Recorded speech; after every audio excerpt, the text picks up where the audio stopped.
प्रार्थना के सिर से उठा नागराज तक्षक का साया। रघु से क्यों शादी कर रही है शेषा?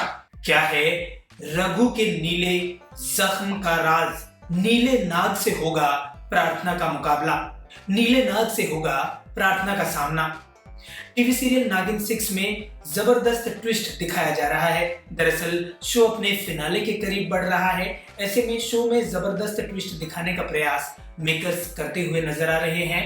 प्रीति यानी प्रार्थना जो शेष नागिन है, उसके सामने कई सारी चुनौतियां भी आ गई हैं और काफी रहस्य भी उसके सामने आ गए हैं। पहला रहस्य तो ये है कि उसे ये नहीं पता है कि शेषा रघु से शादी करना क्यों चाहती है। दूसरा रहस्य ये है कि रघु के जख्म से नीले खून बहते थे, आखिर उसके पीछे का कारण क्या है? प्रार्थना ये पूछने के लिए नागराज तक्षक के पास गई थी, लेकिन नागराज तक्षक ने भी प्रार्थना को वो रहस्य नहीं बताया, क्योंकि शायद उन्हें भी पता नहीं था। लेकिन जब नागराज तक्षक को उस रहस्य का पता चला, वो फौरन प्रार्थना के पास उसे बताने के लिए गए। प्रार्थना उस समय विनय की हत्या के आरोप में सलाखों के पीछे थी। जैसे ही नागराज तक्षक ने प्रार्थना को सच बताना चाहा, तो नागराज तक्षक को शक हो गया कि प्रार्थना के भेष में कोई और उनसे राज उगलवाने की कोशिश कर रहा है, और वो कोई और नहीं बल्कि विशाखा थी। तो कुल मिलाकर जबरदस्त ट्विस्ट से कहानी गुजरते हुए नजर आ रही है।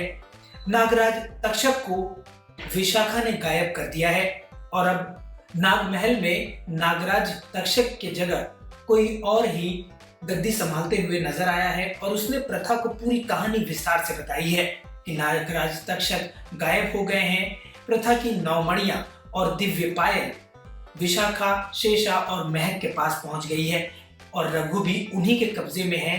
रघु से शेषा शादी करने जा रही है, लेकिन इन सब के पीछे कारण क्या है वो अभी तक प्रार्थना को बिल्कुल पता नहीं है। और अब नीले नाग की एंट्री दिखाई गई है, और नीला नाग के शो में आने का मकसद क्या है अब ये अपकमिंग एपिसोड में ही पता चल पाएगा।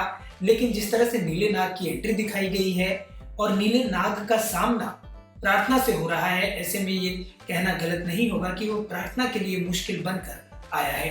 टीवी और नागिन से जुड़ी इसी तरह की खबरें लगातार पाने के लिए आप जुड़े रहिए हमारे चैनल से, और अपनी प्रतिक्रिया कमेंट्स के जरिए हम तक जरूर पहुंचाएं।